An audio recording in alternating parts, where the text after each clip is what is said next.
Hey guys. Wait, that's the millennial pause, I think, right? Have you heard of that? Have you heard of the I millennial don't think pause? so. No? Okay. Well, we'll get into that. But my name is Sanjay. Welcome to the Engineer Wannabe YouTube channel. Um, I'm here with my friend Keith, my good friend Keith. I'm so excited to see him. Feels like it's been a while. The last time Glad to Keith be was here. on, I was having a bit of a Oh throat yeah, that's right. meltdown. Okay. That was the last time, Yeah, so I couldn't really have a chat with you. So I've actually been missing you, Keith. So yeah. I've missed you too. yeah, I'm glad you're here. But yeah, millennial pause. Apparently, the millennial pause is um, so the Gen Z, which is the current gen, right? They when they start recording a video, they go right into it. Like Okay. they just start, while us millennials, we tend to pause and wait and see if the video is actually recording or the stream is actually going. So yeah, I noticed that I was waiting for a couple of seconds to make sure. So it's the millennial Well, pause. I still get at work, can everyone see my screen that I'm sharing? It's like, yeah, did you press the button to screen share? If I Yeah, can't see it, you'll be the first to know, yeah, You don't have to ask me every time. yeah. I do that on the stream. Oh So yeah, that's true, yeah. yeah, can you guys see my screen? Did you did you Yeah. press screen share? Then yes. Well, with StreamYard, it's a bit different because you hit screen share, but it doesn't quite do it, and then you had to change the setting Oh, in the really? Okay. bottom. Yeah, I should change the setting first and then hit screen share. So, but yeah, what's on your wrist, Keith? I'm gonna take it off here. On my wrist is the Ming Yeah, 1709 burgundy dial. You can't tell it's burgundy from this light, but trust me on it. And I can't remember, are you interested in Ming? not really. Mm. I mean, They seem like they would be up your alley. yeah, they would be. I like their designs, but I'm not about playing games to get watches. Oh, yeah, yeah. So yeah. And also, I really am averse to spending large amounts of money online. Mm. I Yeah, because I was going to say, I bought this pre-owned but for retail. yeah. So it's not like I paid way over list or anything like that. Okay. And I didn't have to So wait a year for it. so things are calmer, I'm guessing, than they used to be. Yeah, I'm not like a Ming expert, but I think since um, they let people buy a certain amount in a certain amount of like, hey, you have 15 minutes to buy it. Okay. That kind of helped with, keeping the price down a little bit instead of saying we have this many, good luck. Yeah. Yeah. Um, That makes a lot of sense. That's a good way to solve the whole scalper issue and the bot issue where yeah, they I do see buy up people have a stuff. lot of trouble, at least in the US, being like their banks not letting them finalize the transaction because of it being based overseas. Right. Um, Ming so is in Singapore, is it? No, that's yeah, Zelos. I believe they're assembled in Switzerland. They're checked in Malaysia. I think they are Singapore based, all right? Okay. That's the thing. I own a Ming. I can tell you less about Ming than most other watches. I just saw it and I'm like, this looks cool. I want it. Yeah. It is a cool looking watch. The is the loom printed onto the crystal? Do you Yeah. Okay. Yeah. I think they consider it etched in. Oh, okay. But I assume it's on the underside because you can't feel it or anything. Right. I mean, it would be a Um, disaster if it's on the top side. It would yeah, just that would be a break off. disaster. But that's really interesting. So I'm guessing it was probably etched and then filled. Filled, yeah. That's really interesting. Dib And could come on later and say everything I'm saying is wrong, but right. Dib, Dib, fill us with your knowledge. um, yeah, your weekend is going well? yeah. Yeah. Played some Mario Kart with my nephew today. Oh, nice. He's really into Mario, even though he doesn't have like a gaming system yet. He's only 4. But we Yeah. saw the Mario movie. It was his first time in theaters. He loved it. He came to play Mario Kart today. He's been looking forward to it. Me and my wife were sick for a while, so he couldn't come over. He's wearing his new Mario shirt and everything. So, and we played for 3 hours, and he was like really upset when he had to leave because he didn't want to Really? stop playing. So, Okay. So my kids are kind of getting into Mario Kart too. oh yeah. Um, yeah, and it's hard to watch. Like like first I had to play with them, and I'm I'm saying I can't do this, kids. I can't play the same track over and over and over Oh again. yeah, yeah. um, Yeah, luckily he was switching tracks, but yeah, I put it on 50cc and I yeah. put it to where it's doesn't make him fall off the track. It Okay. steers back and then also automatic acceleration Okay. because he was So pressing. I kept saying you have to press hold A, and he's like, "Oh, it's making my thumb hurt." So I'm like, "Okay, I can fix that." okay, so that was that a thing that was implemented into the Switch version? Because I have Mario Kart 8, but it's on the Wii U, right? Okay. And I don't think there's an auto acceleration and auto steer kind of thing. I wish there was. I think there I only played the Wii U version once. I thought there was, like, if you could see an antenna on the back that lights up yellow, Yeah. then it's on, and Okay. that'll keep the person from falling off most of the time. Okay. Okay. Um, I'll have but to I don't dig know, into the yeah. settings. Yeah. Because man, my kids, my oldest is 6. He does pretty well, but the others, I'm honestly I'm trying not to look at the screen because just bang into the wall, bang into the other wall, bang into the wall Yeah, again. yeah, It's it's just exactly. He turns and he overcompensates every turn. yeah, He doesn't get the whole, like, you just do it a little bit, but he'll yeah, get it. yeah, yeah. My kids will too. Because Eventually. how old's your oldest? 6. Okay. He's pretty much got it down. Oh, okay. Yeah. But, the younger 2, my daughter's getting into it too. But this is a watch stream, so Okay. Sorry, we'll everyone. get back on track here. On my wrist is, Planet Ocean. I was at work today, so I was wearing this guy. Been wearing it a lot. No scratches to speak of.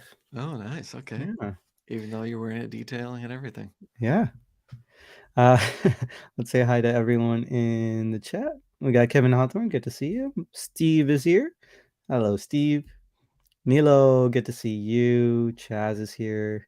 Marcy, good to see you, Marcy Darcy. Hey, Brownie is here.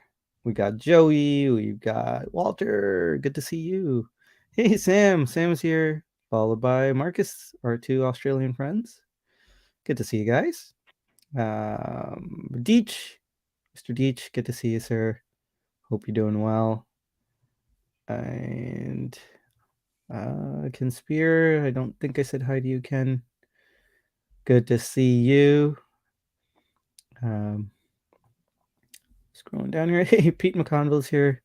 Good to see you, sir. Oh, he got his first Grand Seiko. Yes. Oh, I have to see it. I haven't been able to catch up with live, not live streams, but with videos in general because it's been a really busy week at work, month end and stuff. So, Pete, congrats! I'm looking forward to hearing what it is. Keith, have you seen a video where he I have reveals not. it or anything? Okay, okay, I don't know which GS it is. yeah. Pete, if you're willing to share, please let us know. Motor City Watch. Hey, nice to meet you. Hope you're doing well. Um, Steve agreeing about the loom on the Ming. Hey, Justin is here. Ming is based in Malaysia, by the way. Ah, okay. Close enough. You Close can, enough. yeah. Like hop, skip, and a jump away from Singapore. uh, Motor City Watch is not a Grand Seiko fan, it seems. That's not that's all right. You're still welcome here. Hey, Kevin S is here. Good to see you, Kevin. Um, Kevin likes to hear that I'm wearing the Planet Ocean to work. First couple of days this week, I wore the SPGW 295 as well. So yeah, it's just too good. Too good. Um, Marcus says bulky planet ocean increases risk of hitting something. I did hit stuff all the time with the PO. Not, I find I'm okay with this one. Um, I am extremely aware when I'm wearing a watch. I've noticed. So one day this week, or maybe the last week, I forgot to wear a watch. It was the first time it's ever happened. It was such a mad dash to get to work that I actually left without a watch, and it was the weirdest thing. Um, I remember sticking my hand in to the B pillar. Usually, um, do you know what I mean by B pillar, Keith? No, no idea. So the A pillar, if you're sitting in your car on the driver's seat, the A pillar is the pillar that is in front of you to your left side. Okay. So it's like the angled pillar coming down in front of you. Okay. The B pillar is behind you to your left side over your shoulder, Okay. coming down kind of where the seat belt is. So when I'm cleaning the B pillar, I always stick my left hand in and I'm wiping up and down. And I'm always super aware to pull the seatbelt back so that my watch doesn't get banged on the metal part of the seatbelt, right? Um, so and I do this all super subconsciously because I'm always listening to other stuff and I'm not even thinking about when I'm cleaning. It's so second nature to me that I'm just grabbing the seatbelt out of the way so it doesn't bang onto my watch.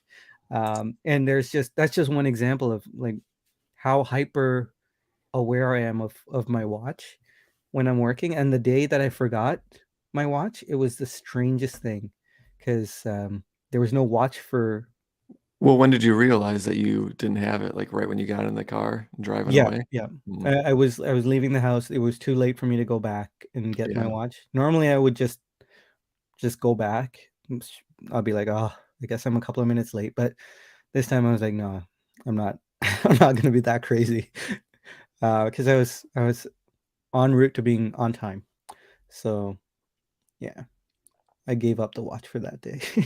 But yeah, super weird how aware you feel. And then when the watch is not there and you're pulling the seatbelt back and you're like, oh, I don't need to do that. There's nothing to bang on to my watch kind of thing. So yeah, I find I've assimilated to wearing a watch at work. But Colin, I didn't say hi to you. Hi, Colin. Good to see you. Um, and Pete saying he hasn't put it on Instagram yet, so no video yet. SBGN 011. Ah, that's a good one. That's a good one. Congrats. Congrats, Pete. I'm actually kind of surprised, but that's really exciting. Um, let me let me I'm trying to pull think of this. what the 011 is. I don't know. I actually have a couple of thoughts, but I'm not 100% on that either. But let's share my screen and take a look at this one. Can you see my screen now? I cannot. Oh, seriously? Oh Yeah, no. yeah, I can see it now. Thanks, StreamYard. Yeah, okay. I recognize this one. Um, oh, that's beautiful. Oh, such a great watch. Wait, that's the 013, isn't it? No, that's the 011. Okay, okay. We're okay. Okay. Yeah, yeah. The Yeah. one you had up before was 013. Oh, is it Are they is one light blue and one dark blue? gray? Like silver? I don't know. Oh, here's the ugly stock photo from Grand Seiko themselves. Yeah, that's a good one. Great choice. Great choice, sir. Um, all right. Respectable. Respectably late, says Pete with a Grand Seiko. The world has stopped turning. Yeah, what's next? A Rolex, Pete? uh, okay, so topic for today was sentimentality. I was thinking about, well, initially I was thinking about falling out of love with a watch. But then I was thinking about sentimentalness. And I've noticed that I'm less sentimental. I mean, you could argue that I've really never been too sentimental about my watches, at least, because I seem to flip them so often. But I've noticed I'm a lot less sentimental um, about watches now. Um, I don't know if it's because uh, yeah, I was trying to figure out why. I was trying to figure out if I ever was sentimental, but I was thinking maybe we could um, go through the thought process of what makes a watch sentimental for each one of us. So I was thinking, I think the closest thing to sentimental watches for me would be the watches that have been gifted to me, Mm, especially for my friends. Um, I don't, yeah, I don't think any family, no family has given me watches. So the watches I probably hold dearest are the watches that my friends have given me. So Steve gave me a Casio Oak. Um, Walter gave me the really cool Ulysse Nardin. Um, Clayton gave me the Super Mario Bros. G-Shock, and Chaz gave me the G-Shock Bamford edition. So those watches, even though arguably a couple of those watches aren't really suited for my wrist, um, those are probably the watches I hold really mm, dear to my heart. mhm. And if I don't think the watches that I bought for myself, as much as I love them, I don't think I find too much sentimentality to them, right? Yeah, I agree. Um, Same with me, yeah. yeah, because I could flip even the SPG W295 as much as I wouldn't want to. I could do it, and I did it with the SPG Y003 Grain Seiko. Um, but these ones, I wouldn't be able to. I mean, other than the fact that it would be bad manners, flipping a watch that was gifted to you. Um, I should say for me, right? If I think it's different for everyone. If someone feels like they really would like to flip something, um, maybe the right thing to do would be to ask the person who gifted it to you, like, hey, can I put this towards something else? But no judgment here. Feel free to flip gifted watches. But for me, I feel like it would be bad form if I were to flip a watch that was given to me. Um, but yeah, even despite that, I think I wouldn't want to um, flip a watch. What say you, Keith? Yeah, I try not to have sentimental attachment to things, and so I mean, I would be fine selling any of the watch I have. None of them have been gifts, so maybe that's the difference, but yeah, I just don't have that for me. Yeah. So absolutely nothing. Like, Maybe the first one, the Hamilton, but I've even considered selling that recently, so yeah. What about the so I don't know. F91W? You're pretty close to that. Yeah, yeah, that's true. When that goes out, I'll just get a new one. Yeah. Yeah. See, my dad got me the F91W when I was a kid. It was my first watch. I remember when he got it. I remember we had to take the bus into like this main city because we were in Sri Lanka. It was like a 3 hour ride. Um, and it wasn't the only reason. He was going to go buy some parts for his business. Anyway, so we stopped in this watch store and got the F91W, and it was like the most mind blowing thing. Um, but even yeah, because it's not the watch that I have right now. Oop, we lost Keith, but even even that watch, it's not the watch that I currently I have an F91W, but I think I forgot to put that in my state of the collection. Um, but even that one, if I were to lose it, it's not quite the watch that my dad gave me, so it really doesn't hold any sentiment. It kind of has to be that the same watch, I think. So yeah, let's see what you guys are saying in the chat here. Oh, Dan says leave a G-Shock in the car. Ah, I guess so. I mean, I don't like the thought. I don't like the idea of that because in the summer it gets so hot. And in the winter, it gets so cold. Wouldn't that be terrible for that G-Shock? I mean, it's a G-Shock, but um, I don't know. I don't know. I don't like the thought of leaving something in the car. You know, something like like that. But anyway, um, wish Sanja was in the D. I need a detailer. The D is in Detroit. Um, yeah, if you're ever around, um, be happy to detail your vehicle. Kevin says one might say it was not so obvious. Yes. Uh it's a good one. Leave a groove hole.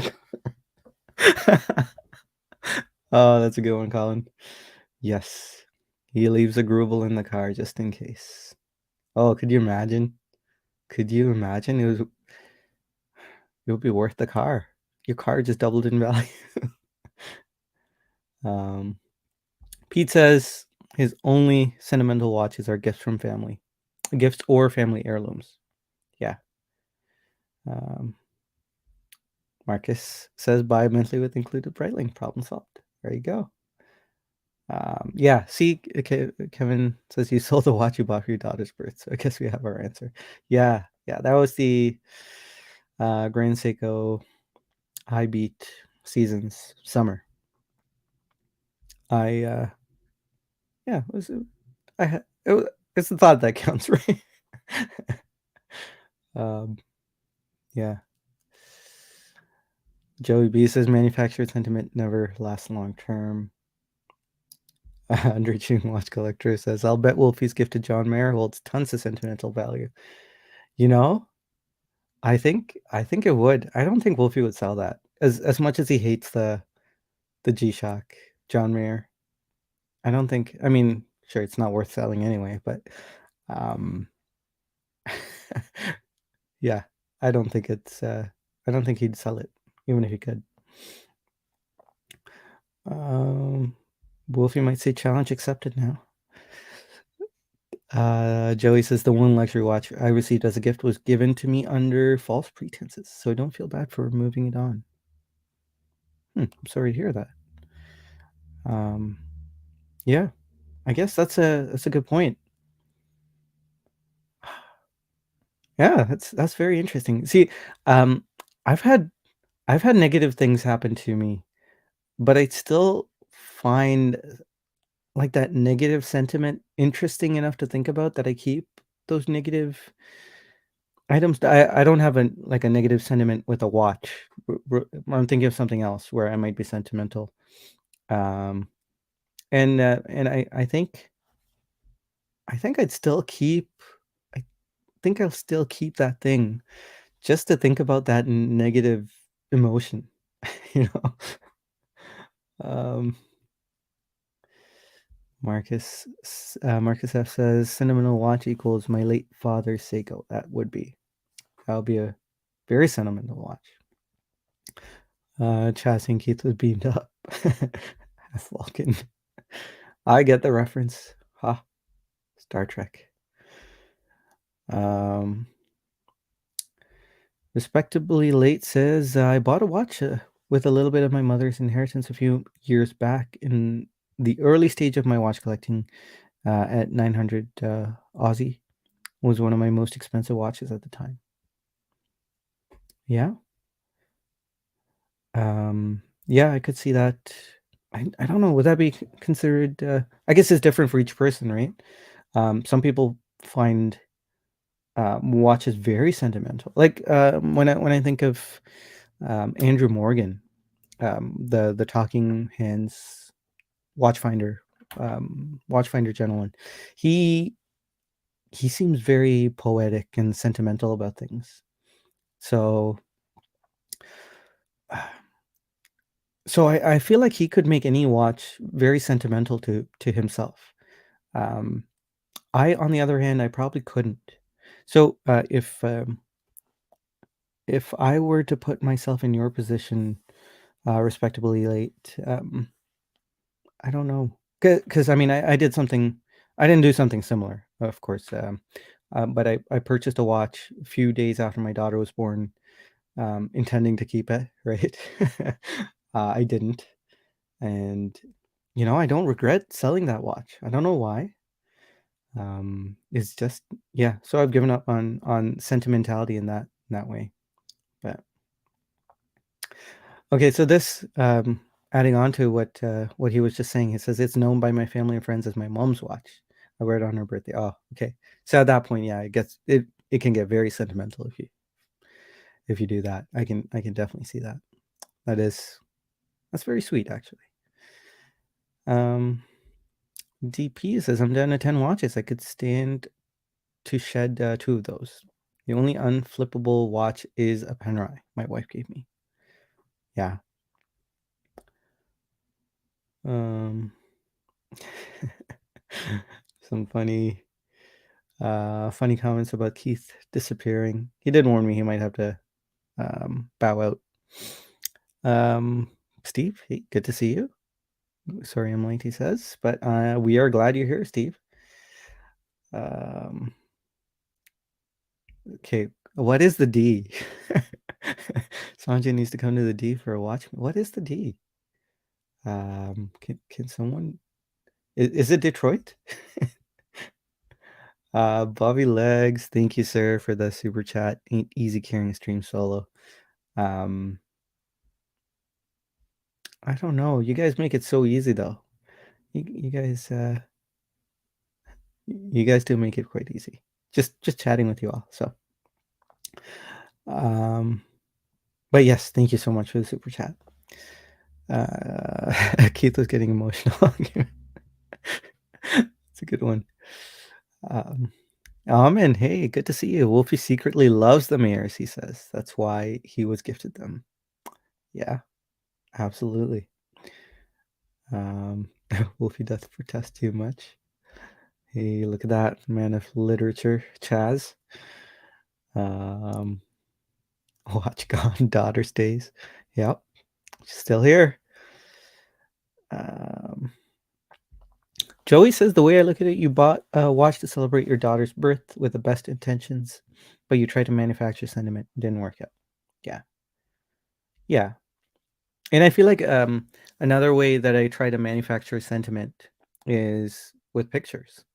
Um, those pictures that your family takes, and it happens to have your watch in it.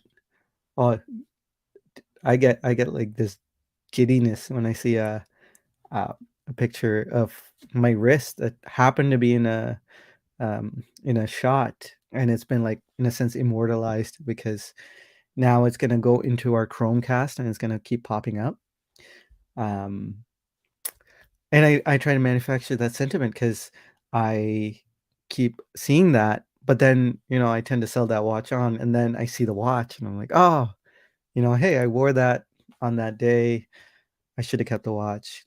And then tendency can come to me rebuying the watch, but, um, but yeah, I'm trying not to rebuy from now on, you know.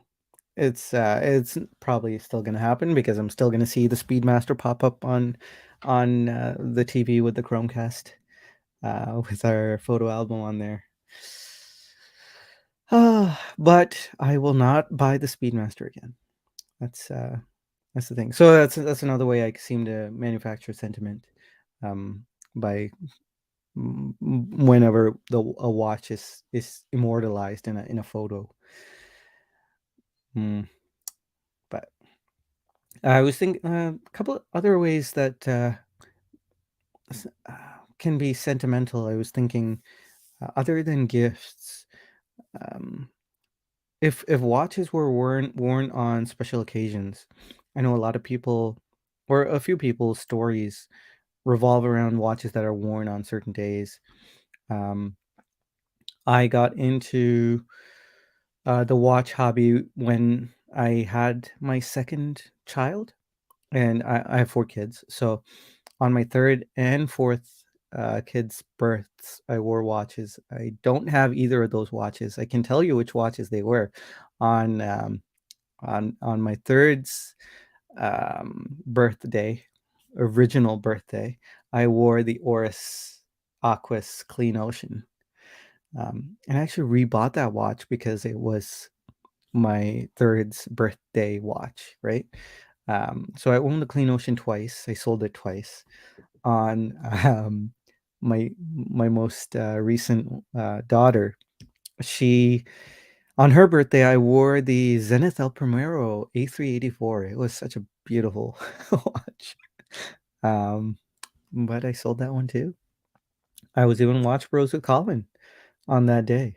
But yeah, sold the Zenith El Primero. That was what I was wearing on that day.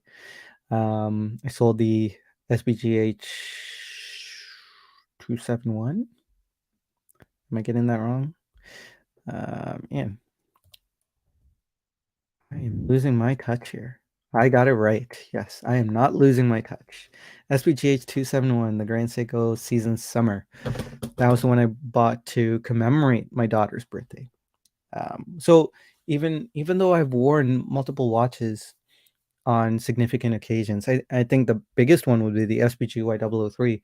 I've worn it on many vacations, weekends away, hundreds of photos that appearing on my wrist. Owned it for 3 years. I don't regret selling it. So yeah, I'm just not a sentimental person. I'm guessing, unless if the watch was given to me. Um, I don't know. Do you guys consider the days you worn the watch like in the watch's history, and does that bring sentiment to it? Yeah, another way sentiment could come in is if, like Marcus was mentioning, Marcus F. when he got his dad's Seiko. I think that is probably one of the most um, sentimentally charged ways you can receive a watch. I think, right? I haven't had that yet, which is good. My dad is still alive, thankfully. I mean, I'm eventually gonna get my dad's Rado Purple Horse, the one that is gonna be one sentimental watch. He um yeah, he serviced that himself. He took it apart himself. He learned how to work on it. And he took care of that watch. So yeah, that'll be one that is special. But yeah, let's see what you guys are saying here. Sorry, been rabbiting on. Wait, that's a TGV saying. Oh, the influence is strong. Um, says I am pure. Motor City Watch calls me pure. I am definitely not pure. I wish. Um, Sympathy for the bezel. Hey, good to see you. Feels like it's been a while, but it's good to see you. He says, I regret selling two sentimental pieces when I was in an absent-minded phase of collecting. To avoid this going forward, anything that has made it 30 months in the watch box will have permanent seat. Ooh, interesting. That's really interesting. Huh. Yeah, I guess that would be like a watch reaching veteran status, tenure. No more leaving the collection. That's a good way to avoid regret. Colin saying 313. I still don't know what that means. Is that related to the D? I don't know. Deech, 17-year wedding anniversary this week. Hey, congrats. That's exciting. We said that last week's trip to Aruba was the gift, but I bought a new watch anyway this week to celebrate. Sometimes less communication is better. What did you get? Deech, what did you get? Um, Colin says, I'll buy the Speedy from Marcus. You can buy it from me. Yeah, there you go. Keep it in the family. 321 Speedmaster has a smaller wrist presence. Do you, Marcus? Do you think do you think it wears like the first Omega in Space? Because I felt like the first Omega in Space wore large for me. my wrist is kind of rounder than it is flat. So the first Omega in Space wore worse for me than the 3861 Sapphire Sandwich or Hesselite. Probably because of the shape of my wrist, but I'd be interested to hear your thoughts, Marcus. No way. Hesselite Sandwich came out? Would that make you reconsider? Oh, if a new Hesselite Sandwich came out, would that make you reconsider? No, it wouldn't. um, I do love Hesselite, and I do love sandwiches, but no. I I'm just so I'm just so used to smaller watches now. I think the Speedmaster is just I'm okay with it. I love the Speedmaster. I think it's I kind of wish I could own it, and I could pull it off, but I'm starting to really love the way smaller watches feel and wear. You know, I think it's that fella Theo, along with his buddy Harris, they're really influencing me in the smaller watch direction. Um, no, but in all seriousness, I think smaller watches, as much as I love larger watches, and I feel like I got my time out of the Speedmaster. But maybe I hope they don't make a smaller Speedmaster professional. But if they do, I might I might consider it. But um, let's see. Colin says my only sentimental watch is the one my wife gave me, Planet Ocean. Luckily, it's still a watch that I like. Yeah, yeah, that is very very sentimental. Um, Steve saying like it's not something like a Chrono Swiss. And Colin saying I'd sell a sentimental Chrono Swiss. Yeah, yeah. Um, let's see. Joey B. Oh, this is an interesting one. My wife gave me the Kenneth Cole watch I wore for 10 years, and during my most important life events, I'm keeping that one so I can be buried with it. Family can sell anything left. Ah, interesting. Okay, okay. Here's a thought experiment. If a friend gave me a Daniel Wellington, would that be sentimental? Now, okay, so my friends who have given me watches, they've always been excellent watches, right? So I haven't had the experience of getting something horrible. um, I don't know. If someone gave me something that's just bad, I'd probably get rid of it.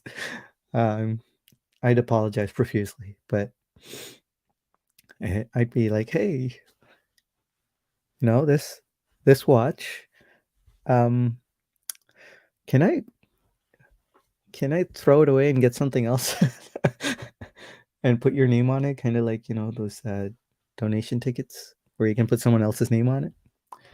I don't know. Maybe I'm just a callous human being. Sociopath. Maybe I have sociopathic tendencies. Um, I don't know. um, let's see. Hey, Bobby, good to see you. I wish everyone gives Lonely Sanjay the comfort today that the mayors give our friend Bubbles.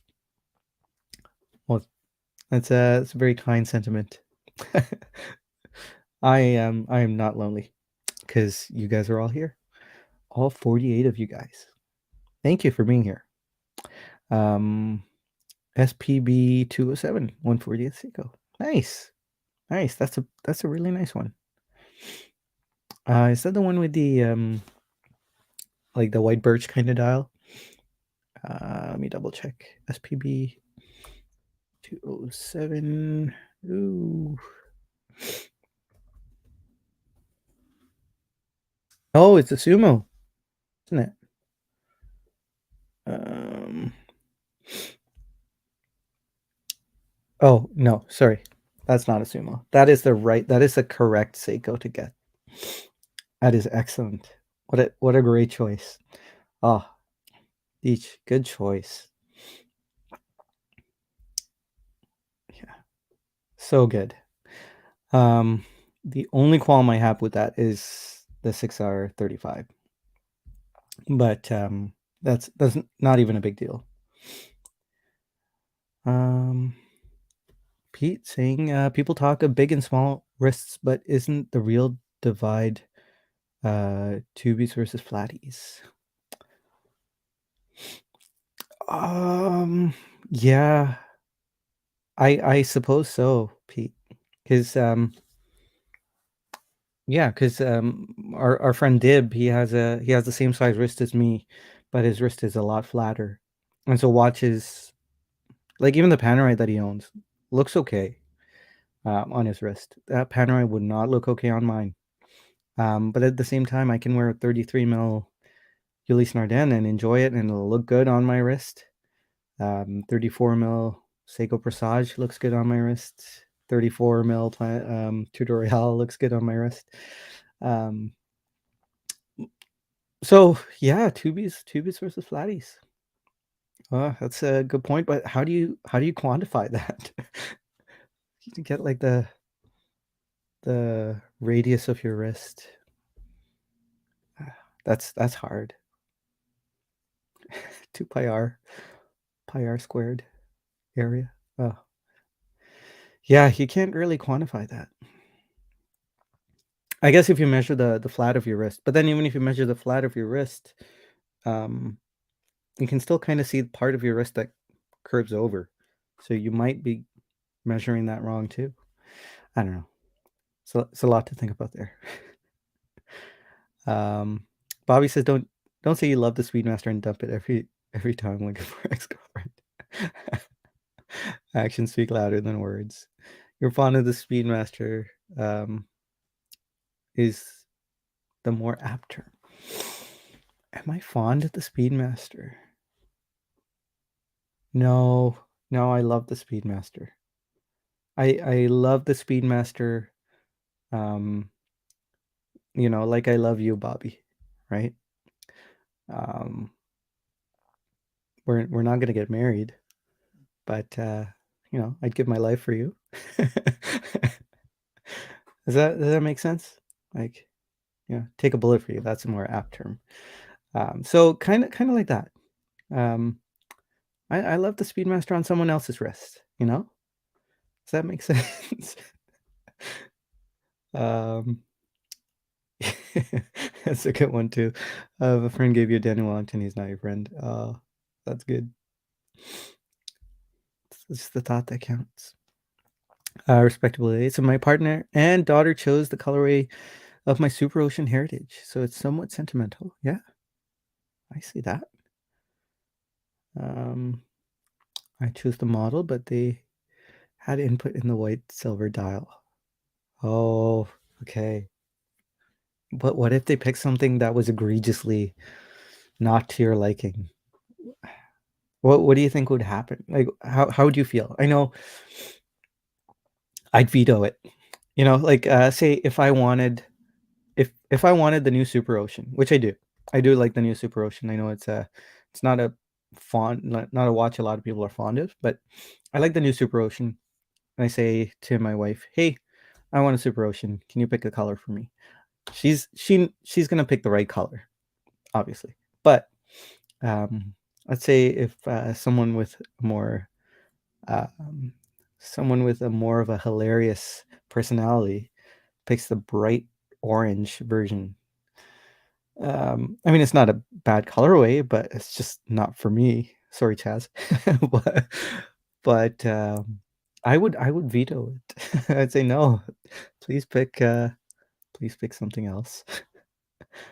Um, yeah, I'd be interested to hearing what you think, respectively. Late Daniel Wellington is from an enemy. Yeah, Joey, this is a good point. Keep the Daniel Wellington, never wear it. Um, this would be hard for me to do, but I think that would probably be the right thing to do. Um, I don't like keeping stuff I don't use.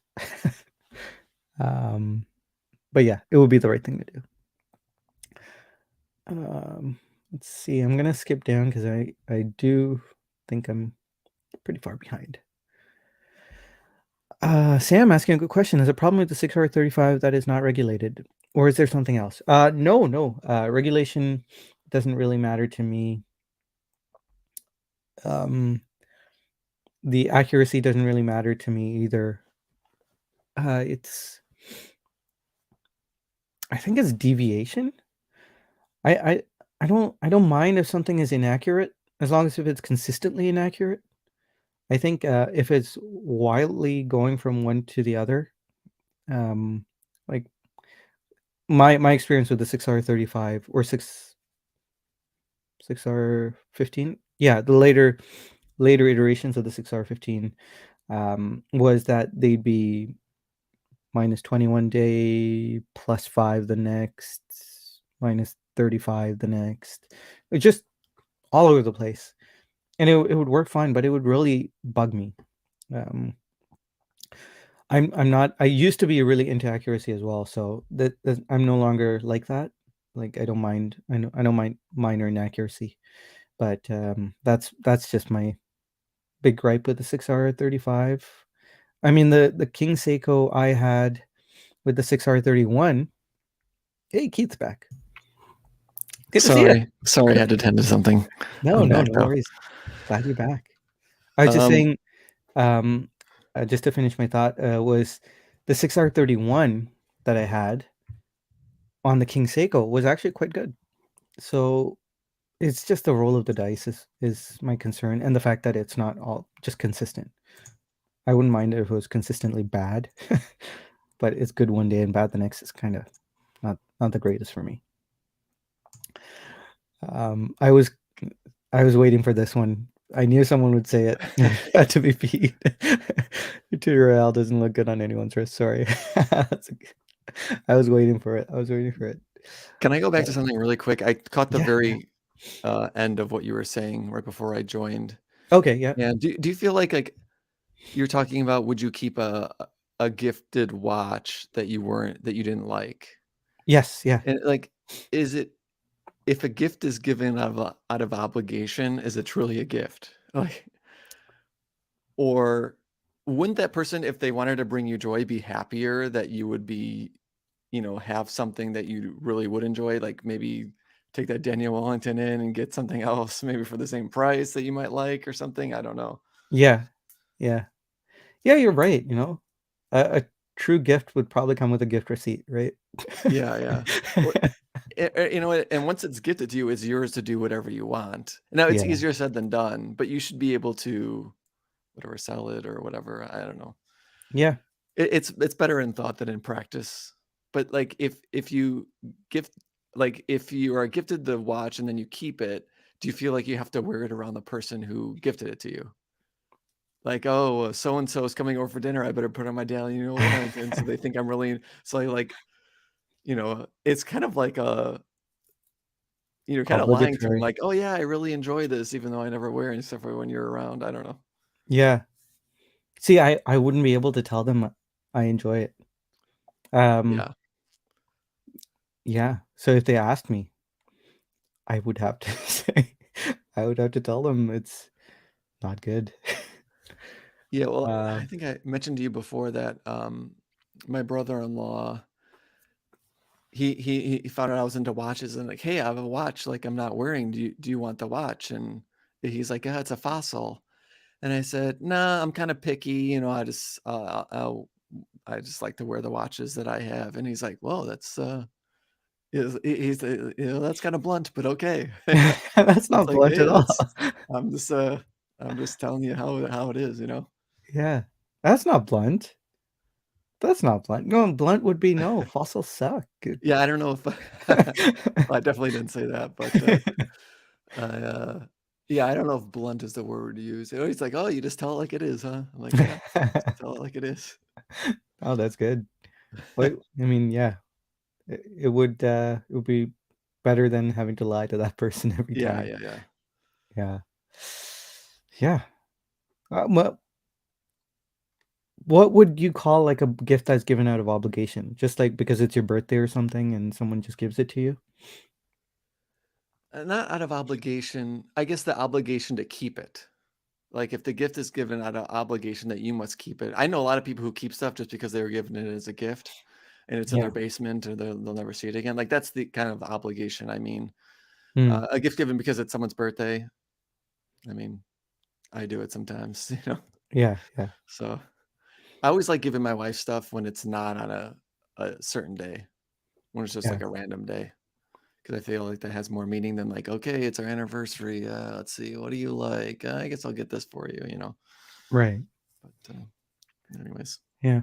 I was, I was thinking if we were to buy a watch for someone, right?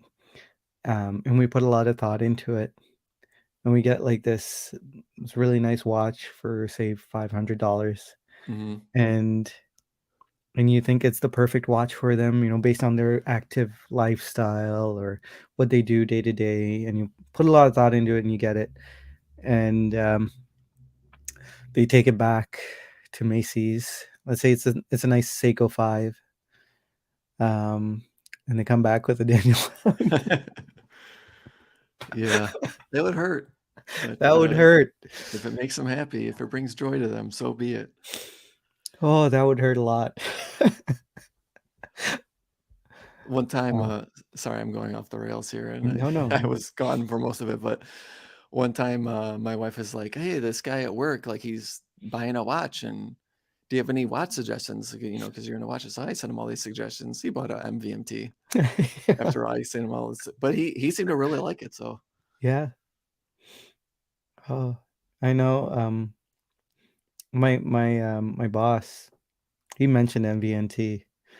Um, he was talking about nice watches, and, I was kind of, geeking out at the time about Marcus's, Epigeon Elegant, and I was just we he likes watches too, but he's more, a bit more on the fashion watch side of things. He's got a couple of Nixons, but they're all very, like, tasteful versions of the fashion watches. So he kind of it fits his wrist well, and it's mhm. not like this gaudy giant thing that's, got no integrity kind of thing, but, they all kinda look fitting. Lots of Citizens, lots of swatches. And he was mentioning, oh, like these nice watches like MVMT that got like this twitch on the side of on the side of my face, and he could tell. It's like, oh, not so good, huh? I said, no, please, no, no, don't do that. Yeah, Um, I wonder how much I would let on if someone was yeah, saying that to me, I don't know. yeah, I do the quick, no, no MVMT. And then I recommended that he looked up Teddy Baldessari's interview of MVMT. Oh, okay. That's like an old video. I don't know if you reckon or remember that one. Yeah, I do, for sure. Yeah, that's his claim to fame, right? That's one of his Yeah, bigger. that's a good question. Yeah, Teddy from the very beginning, like, when he was for doing style he started with style, you know, yeah, he got the biggest style YouTubers on right away on his channel. He just started. I don't know how he pulled that off, but that's he was true. just able to do that. I don't know. Yeah. Who's that Alpha guy? Alpha M. Alpha Yeah, M? yeah. Yeah. Actually, I used to watch his channel, Alpha M? yeah, many years ago. I would not recommend it. I don't think a lot of it's very helpful, and it's very clickbaity. Right. But I think the first video about watches I ever saw was when he had TGV on his channel, which Teddy? TGV mentioned recently because he featured Alpha M and like he was talking about him in a recent video. Oh, And it was wow. funny because Alpha M likes a lot of jump cuts. He likes a quick video, but and TGV's like he's really long winded. Yes. So he actually kind of mentioned it like, oh, this guy talks for a long time, but I think that was the first watch video I ever saw. Yeah. I think TGV was the first YouTuber that was so laid back that I watched, you Mm. know? Like, he'd be sitting there looking at the watch, and he'd open the manual and just be like, "Well, if you'd look at this page or something like that. And I found that really endearing back in the day. Yeah, I mean, his Yeah. videos, maybe they still are, but, like 20, 30 minutes. You know, Yeah, he would just have his notepad and go through stuff, and his yeah, intro would be like 3 minutes long, and he didn't care, and he got viewers that way, you know? yeah, Most people are like, "Oh, you need 5 to 10 minutes, and it's gotta be quick," and yeah. Gotta keep I don't that know. attention span. Yeah, yeah, Marcy Darcy saying Keith escaped the Borg. I'm back. Yeah, he got beamed down. um, how do we know this is the real Keith? Says Yeah, good Chaz. question. Yeah. Good question. Um, let's see. I didn't buy HTO's a watch today. That's how you know it's the real me. That's all I need to he say. didn't buy a watch. Yeah.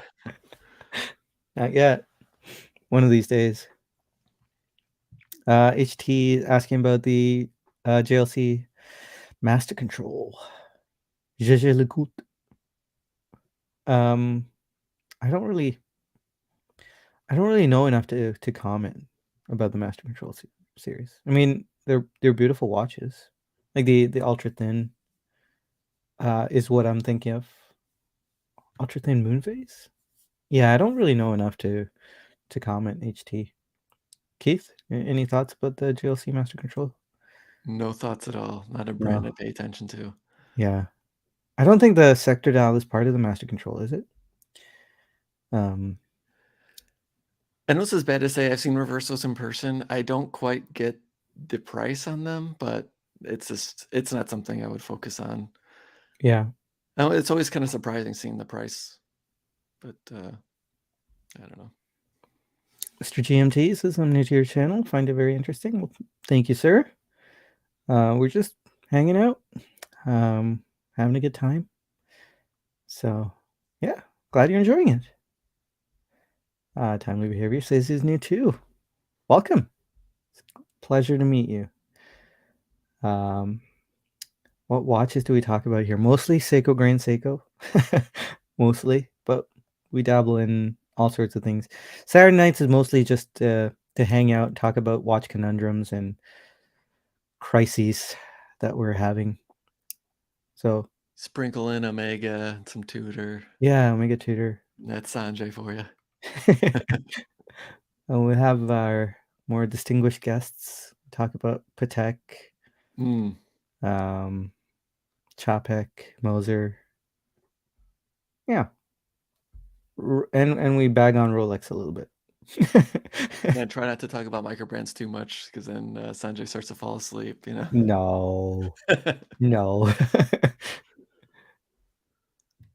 um, oh, Pete, I was actually thinking of Skagen. Um, Pete says my wife keeps hinting at Skagen. I'm struggling to buy one, despite knowing it's exactly what she wants. Yeah, I mean, what could you get instead of the Skagen watch? It's like a Junghans. Mm, Junghans is pretty Bauhausy, right? Skagen is yeah, very Bauhaus yeah. um, design. So I I don't know would, the price difference, but like a quartz, young hands, I mean, yeah, I don't think that'll break the bank compared to no, Skagen or Skagen? I don't I always know. called it Skagen. Okay.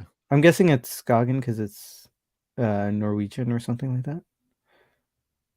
Yeah, But someone was telling me, I forgot who it was. "Oh, yeah, I really like Skagen. They're nice and thin and light." I'm like, "Well, I can't argue with it. That's yeah. those are all true." You know, when I was trying to exit smartwatches, I actually turned to Skagen Mm, because it was the closest thing. It was a smartwatch, but there was a analog looking Skagen that was still a smartwatch. So like if you were getting a call, the hands would move to 1, 2, or 3 or 4 if it was one of your favorite contacts, and the watch would vibrate too. So it used very little amounts of power. Didn't have a display, but the hands did weird dancey things, which is kind of cool actually. Um, so I don't mind Skagen. Although Junghans is better. sometimes I think of watch brands, that would go well with people I know. Like, I think Oak and Oscar would be great for a friend of mine because he's from the Chicago area. He adopts dogs. He's into whiskey. He likes baseball. Like everything that Oak and Oscar, is. And I Yeah. think the design would really suit him. I actually think, oh my gosh, I'm blanking on the name. The Michigan based watch brand. Um, Starts with an S. I S. would. They're kind of like they're known for kind of being overpriced. Oh, Shinola. Yeah, Manta? thanks, Shinola, Marcy okay. Darcy. Shinola. I Okay. think actually Shinola would fit my brother really well. Like I would consider buying him a Shinola, because I think they're a bit overpriced, but I think they're still solid watches. I've seen them in person. I've seen people wearing them. I think they look nice, and I think my brother would like it. But he said before that he doesn't think he'd wear a watch. So Hmm. Yeah. Kinda kinda hurts when you hear that too. yeah, my Uh, dad has said that. My brother has said that. yeah, Just like I don't think I'd like wearing it, so I don't want to buy something and then right. not into it. So Timely behavior asking, watch for a gift, your choice. I would, for an affordable watch, I would go Orient Kamasu or Seiko 5. It's super easy choices there. Especially because with the Seiko 5, it's kind of a cop out actually, because you got the dive style Seiko 5s, and then you have the pilot style Seiko 5s, and some somewhat dressy option, everyday well, option. most people I know, if they're getting their first watch, they want quartz. So if it had to be quartz, what Hmm, would you choose? that's a good question. And I got Junghans on my mind now, so, um, I think most people would enjoy the Bauhaus style. yeah, I think so. I think that's a good option, the quartz young hands. Yeah. yeah. Any other, options from left field, Keith? If they wanted, if they wanted an automatic, I think Laurier makes a good watch. Yeah. That's like an easy one for me. Or like a Seiko 5, I'd probably do if they were into, it kind of depends what style they want. A lot of people don't that aren't into watches aren't into divers. Mm, Um, but but yeah, it kind of depends. yeah. Let's see. Kevin says just get the wife a Cartier. You sure can't go wrong with that. That is true. Quartz Cartier is not too expensive either. I mean, compared to Skagen, yeah, it's magnitudes more, but um, Nomos too. Steve mentioning Nomos is kind of like Skagen, but yeah, magnitudes, not multitudes. Magnitudes um, more expensive.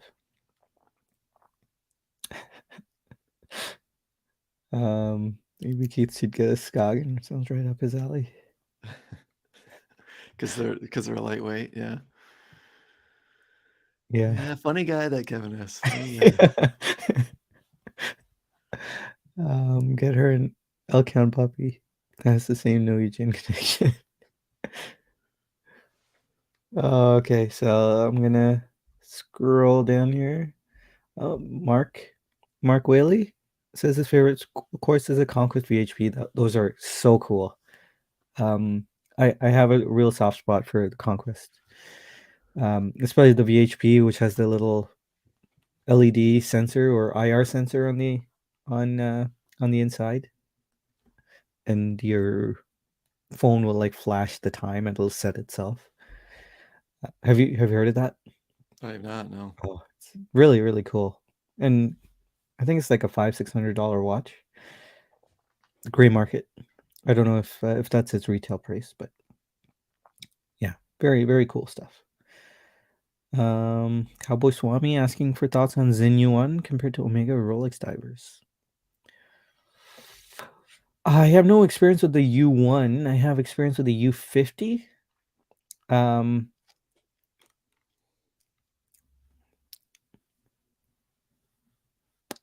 I would find the U50 kind of hard to compete with an Omega watch, let alone Rolex. Rolex Diver, I'm thinking of Submariner. I mean, it's hard to argue with how good the Submariner is, but it's also so much more expensive. But as a complete unit, the Submariner is so good. The bracelet, the movement, the bezel, the case complexity is kind of meh. And dial is okay. I mean, it's a nice dial, but nothing that'll blow your socks off. But I mean, just as a unit, though, I think as a complete package, that watch is so good. Even though I'll never buy Submariner, um, really really good. The modern sub, Omega, the dials are excellent. Movements are excellent. I don't think the Zen U50. I'm thinking Zen U50. I don't know if the U1 is that much better than U50, but the Zen U50 really, I don't think it can compete when it comes to like the luxurious aspects of a watch, which is kind of why I'm in the watch hobby. I'm not in the watch hobby because I need like a utilitarian diver. That said, I do love the U50 and I think it's well worth its price. I know a lot of people are griping about Zen's prices and how they've been going up. I don't have that previous context of what Zen used to be. So looking at the Zen a couple of weeks ago, Zen U50, I thought, yeah, this is worth this, like 4,000 Canadian or something. I would pay this for this U50. So I don't know. Any thoughts, Keith? Have you had any time with the U50 or U1? I'm looking at the U1.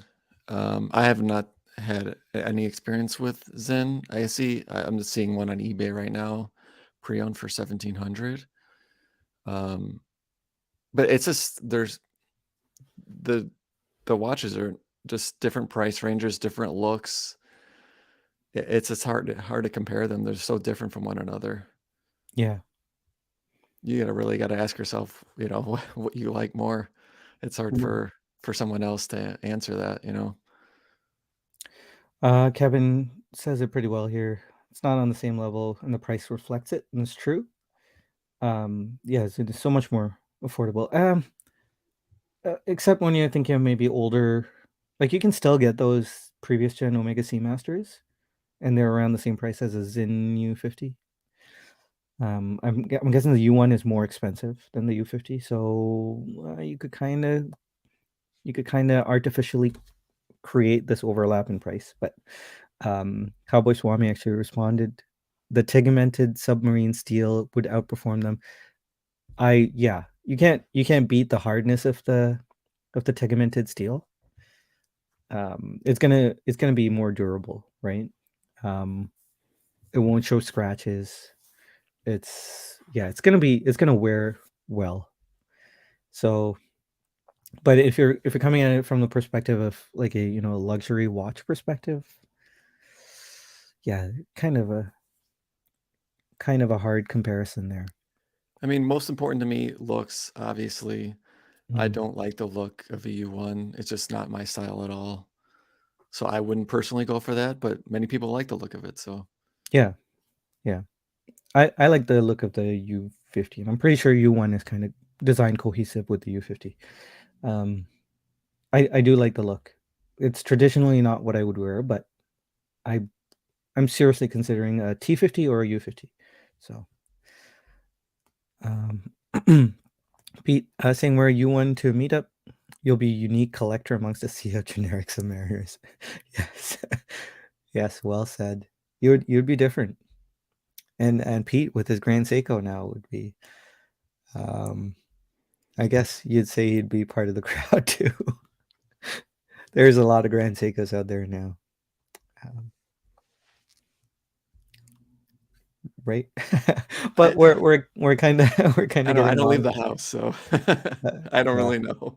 I've never spotted one in the wild ever, but I mean, I went to Wind Up, but other than that, I haven't been to, like, an in-person meetup. yeah. Um, Work has been kind of busy these past few weeks, and we've had family over. But I going to my AD, it's like being at a watch meetup on Saturdays because you see the same faces, and you get to know these guys. And they're half of them are wearing Grand Seikos, so Oh, wow. it's yeah, it's. I mean, they're a Grand Seiko AD, so Mhm. it's kind of like a skewed sample size, I guess. Yeah, I Not wonder if sample you'll size, ever sample. spot a Grand Seiko in the wild. Oh, can you imagine? I think I mentioned this. I would run up to the person. Say, Well, "Wait!" I mean, then they're most likely into watches. They didn't just go out and buy a watch because they wanted a watch. Like they're into watches. Mhm. If there weren't a Grand Seiko, I would think.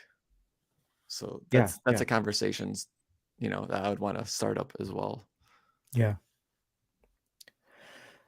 Well, guys, let's call it a night. Um, Thank you, everyone, for joining us. It was a lot of fun, actually. So, Keith, it was so nice chatting with you properly, without me dying of coughing. Yeah. But yeah, really appreciate you being here and spending time with me. I really appreciate everyone in the chat being here and spending time with us. So it was so much fun. I do appreciate you all. You all are infinitely valuable. Don't forget that. Um, Tomorrow we'll be doing Watch Soup on the Bobby Legs YouTube channel. So please do join us if that is something that interests you. We'll be chatting about a couple of videos.